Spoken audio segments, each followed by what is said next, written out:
What's up, guys? It's Gamer Fury, and I'm back with another information video on Cold War. So today we are reading Black Ops Cold War, The Road to Launch. Basically, these are all the changes that Treyarch made. Bring over a quick overview. If you've played the game, probably majority of you guys already have. You probably have seen some differences, but maybe there's some that you don't know.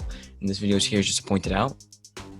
Then again, guys, I'm just telling you, I played Cold War a bit early, so I have a lot of the guns leveled up. And I'll be making a tac series video just for Cold War. I knew I was gonna do it for Modern Warfare and Warzone, but I just realized that a lot of other people already have this going on in general. So we're gonna do it with Cold War, which probably doesn't have a lot of content on it right now as of classes. So we're trying to get a head start on that at least. So Black Ops Cold War: The Road to Launch. Additional to an incredible single-player campaign led by our partners at Ravensoft, our all-new Dark Ether Zombies co-op experience and the latest chapter in the fan-favorite Dead Ops arcade series will be delivering plenty of new multiplayer content on launch day in Black Ops Cold War. I did play Zombies. It is very good. I'm not gonna lie. They made it very well. Especially with all the new stuff that they added. I was really skeptical about having your own class and everything, but it was super fun. I was playing with my friend Dylan and Danny. It was fun. All right, it was like, it reminded me of BO3 type vibes. And yeah, and the game multiplayer felt so different compared to the beta. Some maps played a little bit slower. The newer maps that they added, there's like Crossroads Strike. It's like a miniature map. It's like almost the size of Shipment. So they did make smaller maps. They were listening to the community. Their newer maps were actually a tad smaller than their other maps. And yeah, so additional modes since the beta, we got Search and Destroy, Free For All, Hardcore Team Deathmatch, Hardcore Dom, Hardcore Kill Confirm, Hardcore Search and Destroy, Hardcore Free For All, and then Fire Team. They added ammo caches, Rap Alliance to Alpine. Players can now continue sprinting while equipping armor plates. Down players reviving will be locked in place during revive to avoid revive from falling. So say if you have a drifting controller and your person keeps on moving out of the revive zone, that won't happen, I guess. And that's pretty much it. This is for all Dirty Bomb. If you're interested, I'm gonna leave it up for like 2 more seconds. You can pause the video, read this. I'm not really a Dirty Bomb fan, to be honest. That's how I don't like it, is I don't really play it. This is all under Dirty Bomb 2. Bugfist's VIP Escort. Players can now quickly deploy parachutes in Crossroads and Armada and VIP Escort. Didn't know that there was parachutes. VIP is now taken into helicopter, which operate. They fixed up that mode. Combined arms, players can now quickly deploy Also, parachutes are added into this. Here are the new weapons that were added: the FFAR assault rifle, Bullfrog SMG, M60 LMG, DMR 14 tactical rifle, M79 special launcher, and more. Now, guys, I will make class videos before I have all these guns unlocked, of course. And I'll have another series, which would be the Road to Dark Matter. Dark Matter looks really nice, kind of like a pinkish purple. Diamond's not my favorite looking class, neither is Gold. I think Gold was way better on MW, and I think Platinum wasn't that much difference. On some guns, Diamond looks nice, but the XM4 looks pretty bad. They nerfed the Krig 6 and XM4. And they increased the recoil for the AK-47, but honestly, this gun still, I think AK-47 is the best AR in the game as of right now. I'm currently trying to get gold on my XM4. We're like almost not halfway there. I would say a quarter of the way there.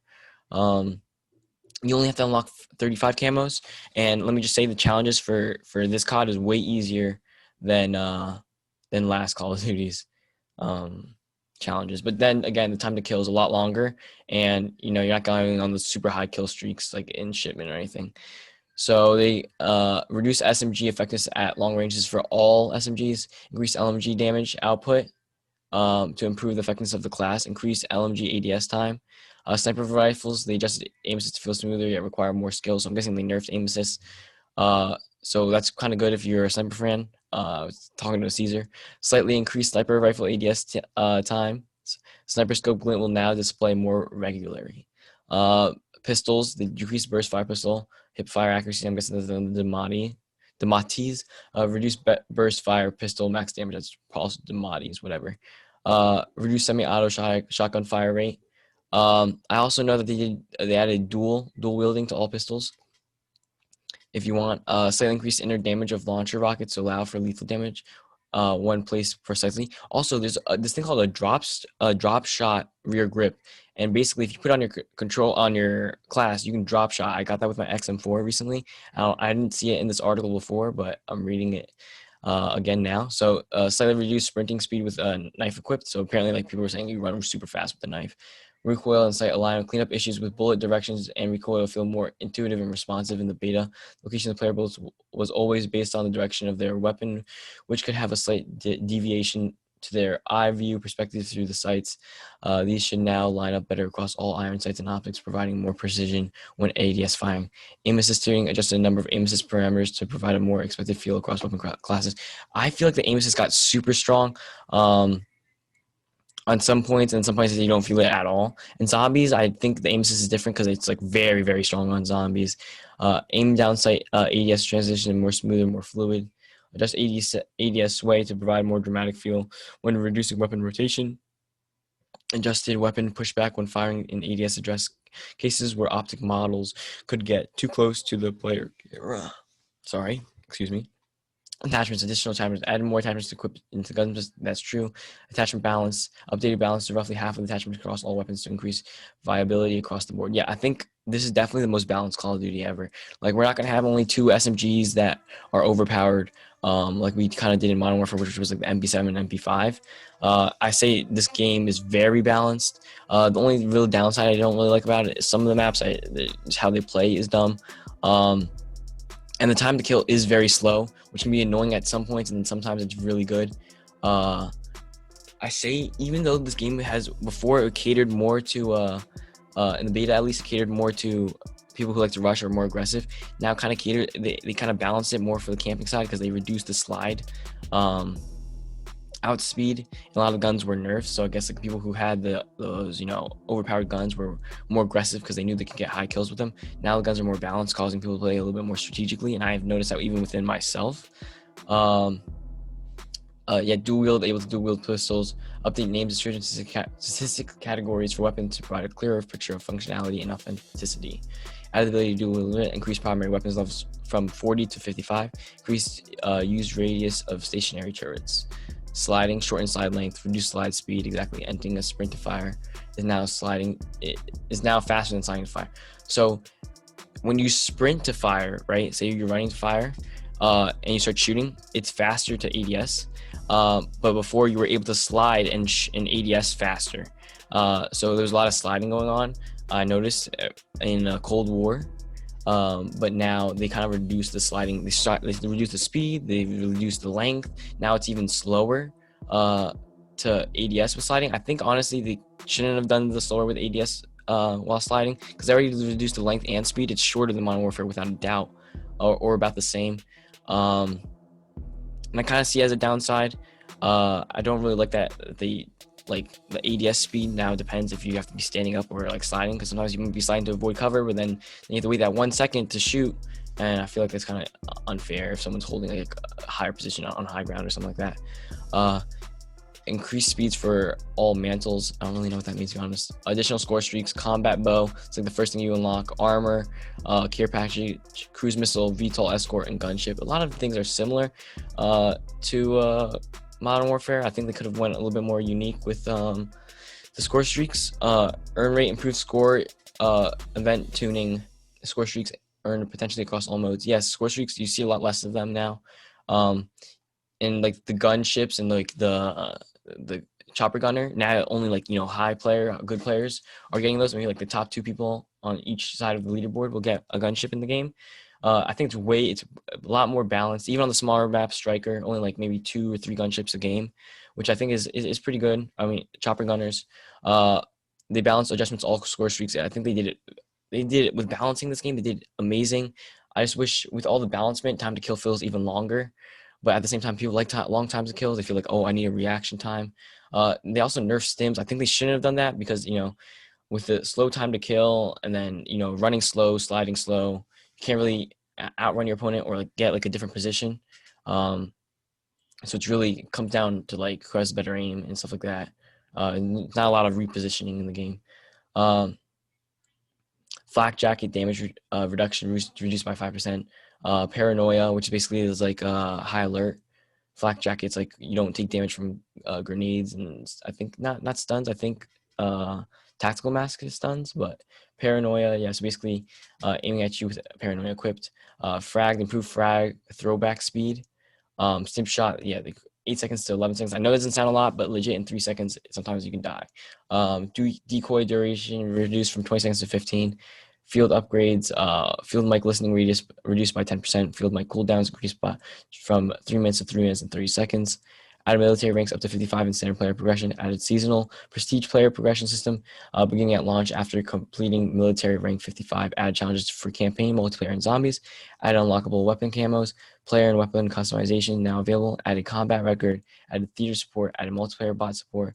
Added finishing moves. Added weapon inspect support. I actually got a finishing move from this Call of Duty one time in one game. General polished volumes, additional map sounds, gameplay, audio. They improved a lot of that. So acoustics, tuned acoustics of every map, music player. You can actually change your music if you want for the lobby. Pre-launch FAQ. Will movement spawn sniping continue to be tuned after launch as needed. The spawns are actually they're good. You can kind of like they're not like in Modern Warfare where kind of spawns are random, which some people actually found that nice. I actually like the Modern Warfare spawns kind of how they're random, so people can't always predict where you're going. I know that BO2 or like BO3 or any Black Ops series or old Infinity Ward games like MW1 and MW2, the spawns were like you kind of knew like where the spawns were. You could kind of like camp the spawns if you did it right. If you didn't get too close to the spawns, you had like an AR or say an SMG that had a good range. You kind of could hold the spawns, and it was kind of like an even playing field. But Modern Warfare was kind of random, which was nice, so that people couldn't camp the spawns too well. But Cold War, it's kind of the spawns are more accurate. You can actually like place your like rotations based off the spawns. Some people see it as a downside. Some see it as a plus. I kind of see it as a downside, but whatever suits you. How will Black Ops Cold War integrate to Warzone? So in Season 1, Cold War and Verdansk, including any unlockable skins. See, I'm pretty sure before they said that weapons were supposed to come on day 1 to Warzone, but they didn't. So allowing players to level up and earn progression towards prestige levels across. So you can level up your guns, you can level up your level, your prestige, whatever, all in different modes. That's good. So if you're a person that likes to play only zombies, but you still want the cosmetics, that works out great for you. Or if you play only Warzone, if you're a heavy Warzone player. Right now, I'm going to be heavy in multiplayer, but I know after a while I might get bored. I want to jump back into Warzone, especially in December, and see how the guns are going to be different. Because I know that the guns are changing. They'll be changing the guns into Modern Warfare's current engine. But again, Call of Duty, Treyarch, Call of Duty, Activision came out and said that Warzone treat it as its own game because that's how they're working on it based on like that. They're not doing it based off of how the multiplayer guns are in Cold War. They're not basing it off of the multiplayer guns in multiplayer for Warzone. I mean for Modern Warfare or Cold War or zombies. They said treat it like its own game. That's where we're gonna start seeing like updates that are only to Warzone and that will only affect Warzone. And as we get more in the future, Warzone's going to feel like a totally different game compared to the multiplayer experience. Not to us, maybe if you're only playing Warzone, might not feel different at all. But someone who plays multiplayer and Warzone, you're going to have to start like differentiating the two. I knew like when you play multiplayer in MW, it was kind of like a warm up for Warzone because like the mechanics were the same, the guns, damage were the same, and everything like that. But as Warzone gets further and further on its own path, it's going to be changing, and that multiplayer edge that you had before with having just multiplayer, I mean, you'll still be able to level up your guns faster than people who don't, is going to decrease slowly. When I have preload the game, so preloads are already been up, the game's already up if you didn't know. And yeah, so for further things, I will be going into private matches with bots. I'll create classes that I think will work out. I'll have a Google Sheets paper, just in case if you missed a video, like you can just actually check the sheets and check my attachments. The sheet will be updated almost regularly based off of tuning in the game. And that's pretty much everything I could say for this video. I hope you guys enjoy. Make sure to like, subscribe, and all that stuff. We'll be coming out with more content on the daily. We'll probably be doing daily content now with multiplayer, and there's so much content to give. I really want to get ahead of those other bigger YouTubers just so that I can get more viewers who are really into the game or invested into the game. And that would be all. This is Gamers Fury signing off. I hope you guys enjoy.